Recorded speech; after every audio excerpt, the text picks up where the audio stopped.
Kwa hiyo ongeza salio. Kama ulikuwa na ng'ombe wa 20, ongeza salio wawe 20 zaidi. Kwa hiyo rudisha katika hali ya awali, huisha, fanya upya.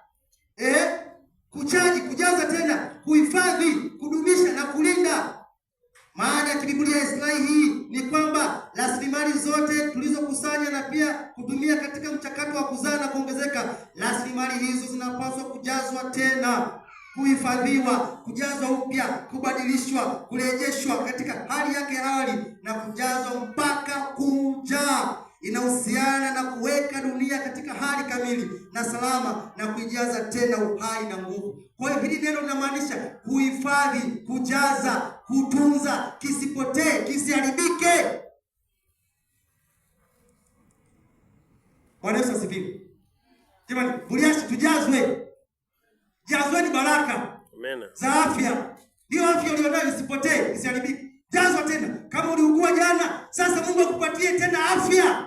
Amen. Yaani leo tunalazimishana kutamka baraka. Kama Mungu alilazimisha ni command, mimi sitaki kubembeleza hapo. Lazima na mimi ni force. Pokeeni baraka. Amen. Leteni zaka na sadaka. Amen. Unapojazwa, leta zaka. Unapojazwa, leta sadaka ya ujenzi wa ofisi. Unapojazwa, toa tena. Unapotoa, Mungu anajaza. Unapotoa, Mungu anajaza. Halafu unapotoa zaka na sadaka, kinachobaki kihifadhi, kitunze, kitumie kwa utukufu wa Bwana. Hilo ndio neno linasema mkajazwe, zaeni mkaongezeke, mkaijaze nchi. Ndio hilo kuijaza nchi, kuhifadhi.